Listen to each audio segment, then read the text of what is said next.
Hi friend, welcome back my channel. So ಇವತ್ತು ಕುಂಬಳಕಾಯಿ ಅದು ಬಸ್ಸಾರು ಹೇಗೆ ಮಾಡೋದು ನೋಡೋಣ. ಅದಕ್ಕೆ ಹಸಿ ಅವರೆಕಾಯಿ ತೊಗೊಂಡಿದ್ದೀನಿ. ಅದನ್ನು ಅದು ಒಂದೆರಡು ಕೂಗಿಸಿ ಸಪ್ರೇಟಾಗಿ ಇಟ್ಕೊಂಡಿದ್ದೀನಿ. ಮತ್ತು ಇವಾಗ ಅದು ಬೇಯಿಸಿಟ್ಕೊಂಡಿರೋದು ಅವರೆಕಾಯಿ ಮತ್ತು ಕುಂಬಳಕಾಯಿ ಕಟ್ ಮಾಡಿ ಒಳಗಡೆ ಹಾಕಿದ್ದೀನಿ. ಅದನ್ನು ಬೇಯಿಸ್ಕೊಂಡಿರೋ ಇವಾಗ ಅಷ್ಟೇ ಹಂಗೆ ಕುಕ್ಕರಲ್ಲೇ ಹಂಗೆ ಬೇಯಿಸ್ಕೊತಿದ್ದೀನಿ. ವಿಸಿಲು ಮೇಲ್ಗಡೆ ಅದು ಕ್ಯಾಪ್ ಹಾಕೋದು ಬೇಡ, ಹಾಗೆ ಬೇಯಿಸ್ಕೊಳ್ಳಿ.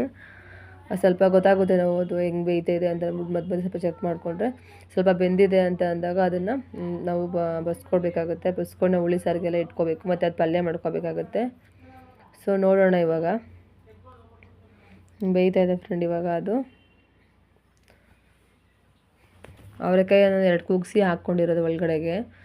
ನಮ್ಗೆ ಅದೆಷ್ಟು ನೀರು ಬೇಕಾಗುತ್ತೋ ಅಷ್ಟು ಬಿಟ್ಕೊಂಡು ಮತ್ತು ಇವಾಗ ಹುಳಿ ಸಾರಿಗೆ ನಾನು ರೆಡಿ ಮಾಡ್ಕೋತಾ ಇದ್ದೆ. ಒಗ್ಗರಣೆ ಮಾಡಿ ಅದನ್ನು ಸ್ವಲ್ಪ ಸಾಸಿವೆ, ಎಣ್ಣೆ, ಸ್ವಲ್ಪ ಬೇಕಾದರೆ ಒಣಗಿದ ಮೆಣಸಿನ್ಕಾಯಿ, ಈರುಳ್ಳಿ ಎಲ್ಲ ಹಾಕ್ಕೊಂಡು ಒಗ್ಗರಣೆ ಮಾಡಿಕೊಂಡು ಮತ್ತು ಆವಾಗೆ ಖಾರದ ಪುಡಿನೂ ಹಾಕಿದ್ದೀನಿ. ಸ್ವಲ್ಪ ಎಣ್ಣೆಲೆ ಫ್ರೈ ಮಾಡಿಕೊಂಡು ಅದನ್ನು ಫ್ರೈ ಆದಮೇಲೆ ಸ್ವಲ್ಪ ನೀರು ಬಿಟ್ಕೊಂಡಿದ್ದೀನಿ.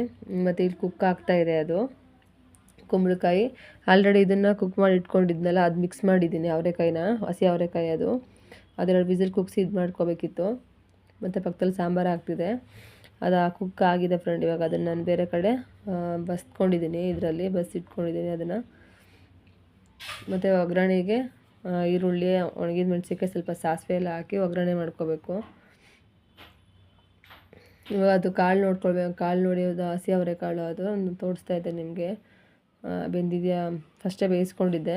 ಮತ್ತು ಇವಾಗ ಆ ಥರ ಬೇಯಬೇಕು. ಆ ಥರ ಕುಂಬಳಕಾಯಿ ಒಂದು ಅರ್ಧ ಇತ್ತು ತೊಗೊಂಡಿದ್ದೆ.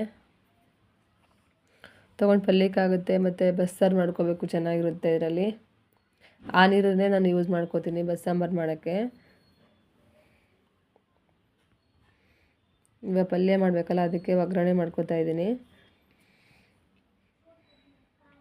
ಮತ್ತು ಸ್ವಲ್ಪ ಹಸಿ ಕಾಳು ಸ್ವಲ್ಪ ಸಪ್ರೇಟಾಗಿ ಎತ್ತಿಟ್ಕೊಂಡಿದ್ದೆ. ಅದು ರುಬ್ಕೊಂಡ್ರೆ ನಮಗೆ ಅಂದರೆ ಬಸ್ಸಾರು ಸ್ವಲ್ಪ ಹಾಕೊಂಡು ಸ್ವಲ್ಪ ಗಟ್ಟಿ ಇರುತ್ತೆ, ಇಲ್ಲ ಸ್ವಲ್ಪ ನೀರು ಥರನೇ ಇರುತ್ತೆ ಅಂತೇಳಿ, ಸ್ವಲ್ಪ ಗಟ್ಟಿ ಇರಲಿ ಅಂತೇಳಿ ಸ್ವಲ್ಪ ನೀರು, ಸ್ವಲ್ಪ ಅವರೆಕಾಳು ಹಾಕಿ ರುಬ್ಕೊಂಡು ಅದನ್ನು ಬಸ್ಸಾರಿಗೆ ಹಾಕ್ತಾಯಿದ್ದೀನಿ.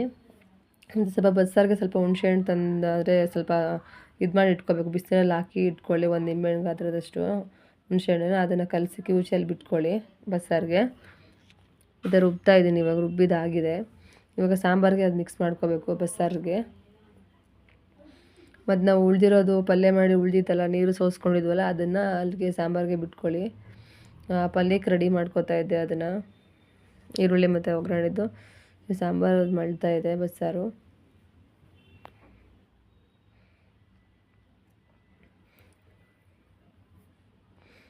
ಅದು ರೆಡಿ ಮಾಡಿ ಇಟ್ಕೊಂಡಿದ್ದೆ. ಇವಾಗ ಹಾಕ್ಕೋಬೇಕು ಫ್ರೆಂಡ್ ಅದನ್ನು. ಅಲ್ಲಿ ಉಳಿದಿರೋ ನೀರು ಮತ್ತು ಇದು ಎಲ್ಲ ಮಿಕ್ಸ್ ಮಾಡಿ ಹಾಕ್ಕೋಬೇಕು.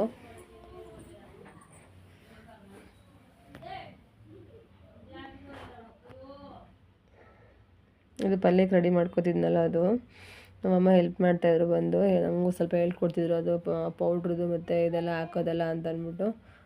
ಅವರೇ ಹುಚ್ಚೆಳ್ಳು ಪೌಡ್ರ್ ಹಾಕ್ತಾಯಿದ್ರು. ಹುಚ್ಚೆಳ್ಳಲ್ಲಿ ಪೌಡ್ರ್ ಮಾಡ್ಕೋತಾರೆ. ಒಂದ್ಸರಿ ಅಮ್ಮ ಕೇಳಿ ಮಾಡಿ ಅದನ್ನು ವೀಡಿಯೋ ಮಾಡಿ ಹಾಕ್ತೀನಿ ಫ್ರೆಂಡ್, ನೋಡಿ ಬೇಕಾದರೆ ಇನ್ನೊಂದು ಸ್ವಲ್ಪ ದಿನದಲ್ಲಿ. ಮತ್ತು ಪಲ್ಯಕ್ಕೆ ನಾವು ಎಷ್ಟು ಬೇಕೋ ನೋಡ್ಕೊಂಡು ಹಾಕೋಬೇಕು. ಚೆನ್ನಾಗಿರುತ್ತೆ ಹುಚ್ಚೆಳ್ಳು ಪೌಡ್ರು ಮಾಡಿಕೊಂಡು ಇದು ಮಾಡಿದ್ರೆ.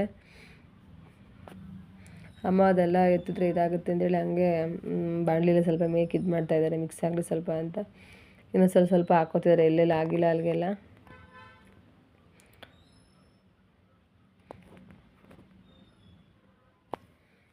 ಮತ್ತು ಸ್ವಲ್ಪ ಹಾಕ್ತಿದ್ದಾರೆ, ಕಮ್ಮಿ ಅನ್ನಿಸ್ತು, ಅದಕ್ಕೆ ಹಾಕ್ತಾಯಿದ್ದಾರೆ ಹುಚ್ಚೆಳ್ಳು ಪೌಡ್ರನ್ನ. ಸ್ವಲ್ಪ ಎಲ್ಲ ಮಿಕ್ಸ್ ಮಾಡ್ಕೊಳ್ಳಿ. ಈ ಥರ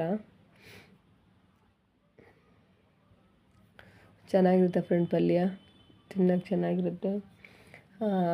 ಮತ್ತು ಸಾಂಬಾರಿಗೂ ಚೆನ್ನಾಗಿರುತ್ತೆ. ಇಷ್ಟ ಆಗಿದೆ ಸಬ್ಸ್ಕ್ರೈಬ್ ಮಾಡ್ಕೊಳ್ಳಿ, ಶೇರ್ ಮಾಡಿ, ಲೈಕ್ ಮಾಡಿ friend. Thank you so much. Sambar ರೆಡಿಯಾಗಿದೆ.